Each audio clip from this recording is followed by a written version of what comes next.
Благодарам, председателке. Почитувани колеги, од мнозинството очигледно живеете во некој паралелен свет. Не во светот во кој што живеат граѓаните на Кочани, особено семејствата на настраданите, да немате чувство на одговорност, да немате чувство на поддршка и помош и да излезете од говорница арогантно, да забранувате да се зборува за најголемата трагедија што и се има случајно на Македонија, е навистина безобразно, е навистина срамно. И таа забрана за зборување и забрана за пристап на медиумите ја покажува вашата ароганција и покажува дека единствено на кое што вие сте спремни е да си го зачувате рейтингот. Вам гаја не вие за настраданите од Кочани и за нивните семејства. Ако ви беше барем малку грижа, немаше да го блокирате предлог законот за настраданите во Кочани.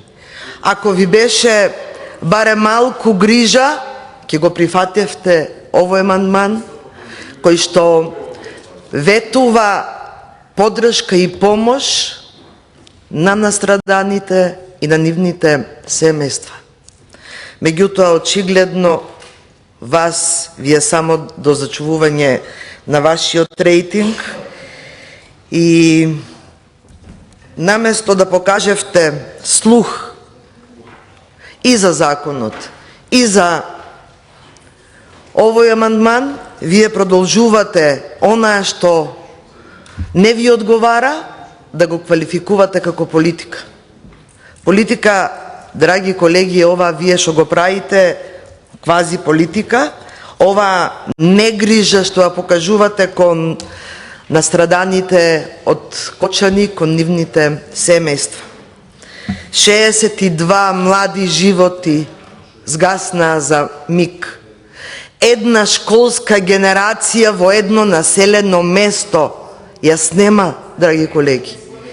И 200 повредени, од кои најголем дел со траен инвалидитет. И вие зборувате дека она што Социјалдемократскиот сојуз на Македонија и коалиционите партнери го предлагаат во форма на предлог закон и сега со амандман е квази политика. Вашето е квази политика, колеги. Вашето е квази политика затоа што 30 милиони денари имавте во буџетот за настраданите во Кочани.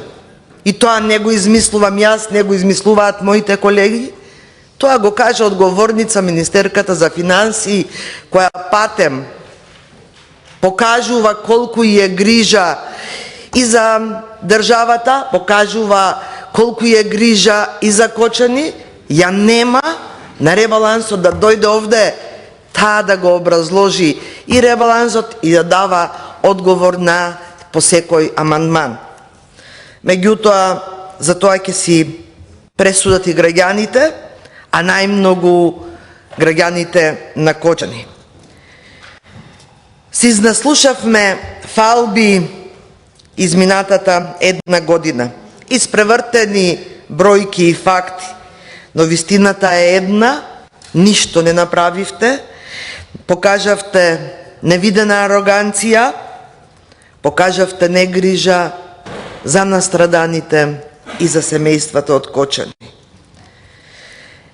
Покажавте дека во буџетот има одвоено само 30 милиони. Сето онаа што денари, сето онаа што е дадено на семејствата, е дадено на повредените, е направено од Црвениот крст и Супорт Кочани. Не е направено од владата, не е направено од буџетот на државата. Да, семејствата бараат правда. Бараат правда, но бараат и поддршка, бараат и помош.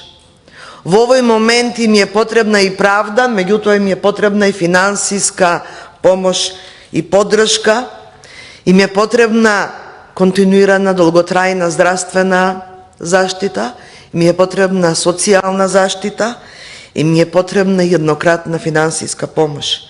Меѓутоа, тоа вас не ви е приоритет.